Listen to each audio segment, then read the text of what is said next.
So I'm about to show you guys exactly how I registered for my LLC. Before I start, I just want to let you guys know this is how I did it. I'm not showing you how to do it. Just take everything at your own risk. Make sure you do your research and everything like that. Like, I'm just showing you exactly how I did it. So I'm not responsible for any errors on your end or anything like that. So please make sure to do your research. And every state is different. I am in the state of Georgia, so please do your research in every single state. The pages might look a little different state to state, and the fees are different state to state. So just to state out, I did have to pay $100 for my LLC, and so you don't have to pay like hundreds and hundreds and hundreds of dollars, but like I said, it varies from state to state. So I'm gonna go ahead and go to the website. All you have to do is type in your state and then LLC registration. So don't ever click on any of the ads in the beginning. Make sure you go to a .gov website. You want to make sure it's a government website. So you can go to eCorp SOS or georgia.gov. I recommend you go to georgia.gov so you can read on these steps and everything that you need. So it tells you how to get prepared, what you need. So you need like the name of the LLC. So you need to come up with your name, the address, the email address, a mailing address. So a PO box or wherever you want your mail to be sent to. So never, ever, ever make up your address. You never want to make up your address. Also, name and address of registered agent. You are the registered agent, so you're registering for yourself unless you have a company or like a different entity that is registering for your company. So like right here explains that a little bit more. And then you have optional provisions, which I didn't put any, but you can if you want to. So you can look up examples.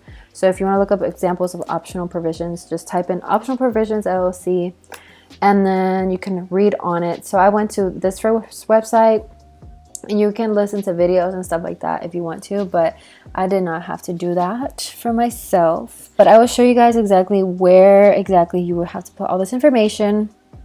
And then this will tell you can register online, by mail, or in person. So, and this is just some next steps that you will get in your information and stuff like that. So go to register online. Again, this is for Georgia. Go to online services. The other website that was on the Google page was ecorp.sos.gov. So this is the first website. It doesn't really show you any details, anything that you need. So that's why I like going to that first website so you can see and read up on anything that you need to. Then you go here, annual registration with changes, login required, because you're gonna have to make an account. So I already have an account right here, but you have to create a user account, which is free. So you just fill in all this information, enter login details, and then you're done and you'll be able to log in. So I'm gonna go ahead and log in myself. Before I show you guys all of that, I want to show you the website that I use to make sure to see if your name is not taken. So I'm just gonna look up registered businesses names in Georgia. So I go to this website. Again, it's a .gov website, eCorp, the same one. I type in a business name, so I type in Lissa. You push search. You can do start with, contain, or exact. And once you search that, you'll see all the registered names and businesses in Georgia that you cannot take that have an LLC already or are incorporated. So it's up to you however you do it, but you cannot take the name. So you can type in the exact same name you want, see if it's taken. If it's not, you're good to go. On this website, once you create a account, you're going to log in. You're going to go to create or register a business, create a new business. You're going to go to domestic limited liability company. That's a LLC. The other ones are different. You can read up on them if you want to, but this is how I did it. You click on that, and then you go to your business name. That's when you did the search here. When it's not taken, you put it here. If you don't know, you can put a second choice or third choice if it is taken and you can't get it for any reason. But you do have to have LLC or any of these parts right here in the name of your business. So for example, mine is Lissa's Line LLC, but I'm just going to type in Lissa LLC for now. The approval document, if applicable. I did not do this because, again, I didn't get an approval from an agency or anything like that. Make sure you read through this. If your LLC has any of these words right here, you cannot use it unless you have registered by law. So you cannot use any of those words in your LLC name. Your business purposes, this NAICS code is what you're selling. So if I went to Retail Trade 44, you can go to Retail Trade 45 or any of these other things, whatever you're in. But I went to 44. If you don't know the difference between two, you literally just look it up. Retail Trade 44 and 45, difference between those two. Codes that fall into. So this is all the 44 codes, and if you scroll down, these are all the 44 codes. I am a women's clothing store, online clothing store, so I fall into 44. Just research what code you are in, but if you're doing clothing, you are Retail Trade 44. So once you click on 44, you go to here. It should be the same. So 448120 is the clothing store. And then your address, you just type in whatever address that you want or that you have your business at. Do not make up an address. You can put a PO box if you want to, but just don't make up an address because you just need to be able to get your mail and stuff, and just for legal purposes you just don't want to do that. So I'm just going to put in my address and then continue. So the next page is just your email address, and this is where they're going to send you your registration certificate.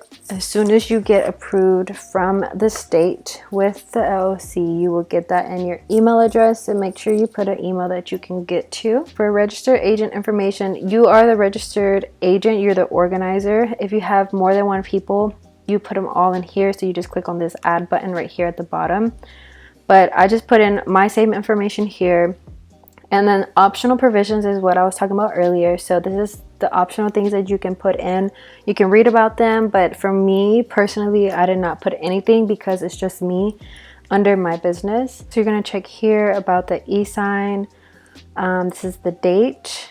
You can request a date to be later if you want to, but I just did effective immediately. And then you just type in your signature, and you are the organizer. You're not a member, you're not a manager, you're not an attorney, but if you are, like I said, please make sure you do your research. If you're doing this a different way, I'm just letting you guys know exactly how I did it. Pretty much done. Take you to review. You just look over everything, make sure you put everything right, spelled everything right, and then you pay. My payment was $100 to get it. If you're not approved, you don't get your money back for any reason. So if you mess up somehow, you don't get your money back, and then you'll be done. So mine took about maybe two or 3 days to get approved. I heard people it takes like a couple weeks, but mine was pretty quickly. Just look for your email. The first email will tell you that you're getting evaluated and looked at, and then the second email would be getting approved or not. And you will also get, I think, a third email where you'll get a certification with the actual registration for Georgia. It depends on whatever state you're on. So I'm going to pop up something right here that has a letter that I got in the mail. Probably took maybe about 2 weeks after I registered for my business, and the letter was basically saying that you need a poster with federal labor laws somewhere in your business or your office or anything like that.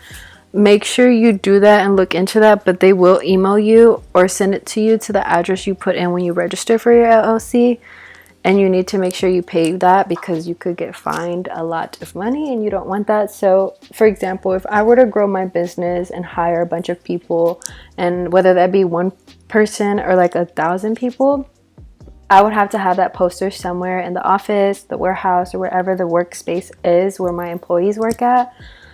Just for legal purposes. Supposedly, I read that you can get those posters for free somewhere, but I'm not too sure, so don't quote me on that. But since they sent it to me to my address, I just want to pay for it and make sure I'm doing everything right. So like I said, that's how I have been doing it, but that's so far what I've had to do. I haven't had anything else done, but I will let you guys know in the comments or in the description, or in a new video if I end up changing anything or having to do anything extra for my business as far as like registrations and legalities and everything like that. And for the people who asked me if I've done my taxes yet, I haven't done my taxes yet because I haven't got the 1099 forms from the different businesses that I have. So I'm still waiting on that, but I will let you guys know when I do that as soon as possible. But yeah, if I miss anything, just let me know. And I hope this was informative because a lot of you guys asked me exactly how I registered my business. Thank you so much for watching, and I'll talk to you guys in the next one.